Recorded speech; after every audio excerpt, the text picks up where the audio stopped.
ഇസ്രായിന്റെ രാത്രിയിൽ അല്ലാഹുവിന്റെ ഹബീബ് മക്കയിൽ നിന്ന് മസ്ജിദുൽ അഖ്സയിൽ ചെന്നു, എന്നിട്ട് 7 ആകാശങ്ങളിൽ ചെന്നു, എന്നിട്ട് തിരിച്ചു വന്നു മക്കയിലേക്ക് എത്തി നാട്ടുകാരോട് പറഞ്ഞു, ഇന്നലെയുടെ യാമങ്ങളിൽ ഞാനിതാ മസ്ജിദുൽ അഖ്സയിലേക്ക് ചെന്നു, ഇസ്രായിന്റെ രാത്രിയിൽ ഞാൻ ആകാശാരോഹണം നടത്തി, എന്നിട്ട് ഞാൻ സ്വർഗം കണ്ടു, ഞാൻ നരകം കണ്ടു, അവിടെയുള്ള അത്ഭുതങ്ങൾ ഞാൻ കണ്ടു, പടച്ച റബ്ബിനെ ഞാൻ കണ്ടു എന്ന് അല്ലാഹുവിന്റെ ഹബീബ് പറഞ്ഞപ്പോഴാണ് അബൂ ജഹലും കൂട്ടരും പരിഹസിക്കാൻ തുടങ്ങിയത്.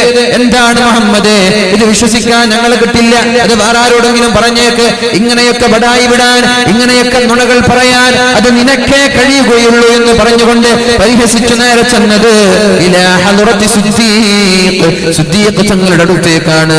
എന്നിട്ട് സിദ്ദീഖ് തങ്ങളോട് പറഞ്ഞു, സിദ്ദീഖേ, നിങ്ങളുടെ ചങ്ങാതി ഇങ്ങനെയൊക്കെ പറയുന്നുണ്ട്, നിങ്ങൾ വിശ്വസിക്കുന്നുണ്ടോ? ഇന്നലെ രാത്രി മസ്ജിദുൽ അഖ്സയിൽ പോയല്ലോ, അതുമാത്രമല്ല ആകാശ ലോകത്തേക്ക് കറങ്ങിയല്ലോ, നീ വിശ്വസിക്കുന്നുണ്ടോ? ഞങ്ങൾ വിശ്വസിക്കുന്നില്ല, നിന്റെ കഥ എന്താണ്? അപ്പോഴാണ് സിദ്ദീഖ് തങ്ങൾ പറഞ്ഞത്, മുഹമ്മദ് റസൂലുള്ളാഹ്, മുഹമ്മദ് നബി അങ്ങനെ പറഞ്ഞിട്ടുണ്ടെങ്കിൽ ഞാനത് വിശ്വസിക്കുകയാണ്. അവ്വലു മൻ സദ്ദഖ ബി മുഹമ്മദിൻ സല്ലല്ലാഹു അലൈഹി വസല്ലം, ആദ്യമായി നബി തങ്ങളെ കൊണ്ട് വിശ്വസിച്ചത്. ആളുകളെല്ലാം കളവാക്കിയപ്പോൾ അല്ലാഹുവിന്റെ ഹബീബിനെ സത്യസന്ധനാണെന്ന് പറഞ്ഞ് പ്രചരിപ്പിച്ചത് അത് മഹാനായ സിദ്ദീഖുൽ അക്ബർ റളിയല്ലാഹു അൻഹു. أول من استخلف بعد محمد صلى الله عليه وسلم അല്ലാഹുവിന്റെ ഹബീബ് സല്ലല്ലാഹു അലൈഹി വസല്ലമ തങ്ങളുടെ വഫാത്തിന്റെ ശേഷം ആദ്യമായി ഭരണം ഏറ്റെടുത്തതും സിദ്ദീഖ് തങ്ങളല്ലേ? ആരാണ് സിദ്ദീഖ് തങ്ങൾ? എത്രയോ പറയാനുണ്ടല്ലോ. ലൗ മനഊനി ഇനാഖ ബഈരിൻ തുദാഫിഊന ഫീ സമാനി റസൂലില്ലാഹ്, അല്ലാഹുവിന്റെ ഹബീബിന്റെ വഫാത്തിന് ശേഷം മുസ്ലിമീങ്ങളായ ആളുകൾക്കിടയിൽ ഭിന്നിപ്പുണ്ടായി, ഛിദ്രതയുണ്ടായി. സകാത്ത് കൊടുത്തിരുന്നവർ ഞങ്ങൾ സകാത്ത് തരില്ല എന്ന് പറഞ്ഞു. അപ്പോഴാണ് സിദ്ദീഖ് തങ്ങൾ ഊരിപ്പിടിച്ച വാളുമായി യുദ്ധത്തിനിറങ്ങിയത്. അദ്ദേഹത്തിന്റെ വയസ്സ് 60 അതേ സമയത്ത് 60 വയസ്സാണ്. നമ്മൾ 60 വയസ്സായ പിന്നെ വടിയും കുത്തി നടക്കാണ് അല്ലെ? വലിയൊരു വേറും പിന്നെ ഒരു വടിയും പിന്നെ ഒരു സ്ട്രെച്ചൊക്കെ ആയി നടക്കാണ് നമ്മളൊക്കെ. 60 വയസ്സായ സിദ്ദീഖ് തങ്ങൾ നേരെ ഇറങ്ങി യുദ്ധത്തിന്റെ രണാങ്കണത്തിലേക്ക് ഊരിപ്പിടിച്ച വാളുമായി. ആരോടായി യുദ്ധം ചെയ്യുന്നത്? മുസ്ലിമീങ്ങളാണ്. ലാ ഇലാഹ ഇല്ലല്ലാഹ്, ലാ ഇലാഹ ഇല്ലല്ലാഹ്, അല്ലാഹു അല്ലാതെ ഒരു ഇലാഹില്ല എന്ന് വിശ്വസിച്ചവർ. വഅന്ന മുഹമ്മദർ റസൂലുള്ളാഹ്, മുഹമ്മദ് നബി അല്ലാഹുവിന്റെ പ്രവാചകനാണെന്ന് വിശ്വസിക്കുന്നവരോടാണ് യുദ്ധം ചെയ്യാൻ വേണ്ടി സിദ്ദീഖ് തങ്ങൾ വാളും പിടിച്ചിറങ്ങുന്നത്. അപ്പോഴാണ് ഉമർ തങ്ങൾ ചോദിച്ചത്, തുഖാതിലു മൻ ഖാല ലാ ഇലാഹ ഇല്ലല്ലാഹ്, ലാ ഇലാഹ ഇല്ലല്ലാഹ് എന്ന് പറയുന്നവരോടാണോ സിദ്ദീഖേ നിങ്ങൾ യുദ്ധം ചെയ്യുന്നത്? എന്ത് പണിയാണിത്? മുസ്ലിമീങ്ങളായ ആളുകളോട് യുദ്ധം ചെയ്യാൻ പോവുകയോ? അപ്പോഴാണ് സിദ്ദീഖ് തങ്ങൾ പറഞ്ഞത്, ലൗ മനഊനി ഇനാഖ ബഈരിൻ തുദാഫിഊനഹു ഫീ സമാനി റസൂലില്ലാഹ്, അല്ലാഹുവിന്റെ ഹബീബിന്റെ കാലത്ത്, ഹബീബ് ജീവിച്ചിരിക്കുന്ന കാലത്ത് സകാത്ത് നൽകുമ്പോൾ ഒട്ടകത്തിന്റെ കൂടെ ഒട്ടകത്തിന്റെ കയർ നൽകിയിരുന്നവർ, ഹബീബിന്റെ വഫാത്തിന്റെ ശേഷം ഞങ്ങൾ ഇനി കയർ തരൂല, ഒട്ടകമേ തരൂ, അത് മാത്രമേ സകാത്തിൽ നിർബന്ധമുള്ളൂ എന്ന് പറഞ്ഞാൽ വരെ ആ കയറിന് വേണ്ടി സിദ്ദീഖ് യുദ്ധം ചെയ്യുമെന്ന് പറഞ്ഞു ഊരിപ്പിടിച്ച വാളുമായി രണാങ്കണത്തിലേക്ക് ഇറങ്ങിയവാനാണ് മഹാനായ സിദ്ദീഖുൽ അക്ബർ റളിയല്ലാഹു അൻഹു. ആ സിദ്ദീഖ് തങ്ങളുടെ മകളാണ് മഹദിയായ ആയിഷ ബീവി റളിയല്ലാഹു അൻഹാ. ഇനിയും നോക്കണം നമ്മൾ, ലോകത്തുള്ള സകലമായ ആളുകളുടെ ഈമാനും, ലോകത്തുള്ള സകല മുസ്ലിമീങ്ങളുടെ മുത്തഖീങ്ങളുടെ സ്വാലിഹീങ്ങളുടെ ഈമാനും മഹാനായ സിദ്ദീഖ് തങ്ങളുടെ ഈമാനും ഒരു തുലാസിൽ വെച്ചാൽ ആർക്കാ ഭാരം കൂടുക? അത്ഭുതമല്ലേ ഇതൊക്കെ അല്ലെ? ഇതിനാരൊക്കെ ഉണ്ട്?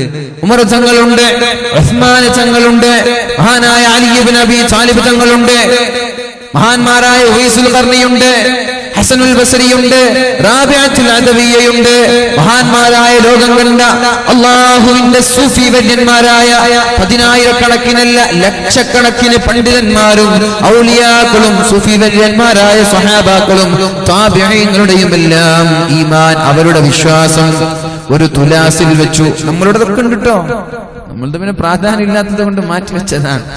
നമ്മുടെ ഈമാനും 1 കോടി ചില്ലാനം ആളുകൾ, മുസ്ലിമീങ്ങളായ ആളുകൾ, എല്ലാവരുടെ ഈമാനും ഒരു തുലാസിൽ നല്ല ഭാരം ഉണ്ടാവൂലേ? എന്നാൽ സിദ്ദീഖ് തങ്ങൾ ഒരാളുടെ ഈമാൻ ഒരു തുലാസിൽ വെച്ചാൽ സിദ്ദീഖ് തങ്ങളുടെ ഈമാനിനാണ് ഭാരമുണ്ടാവുക.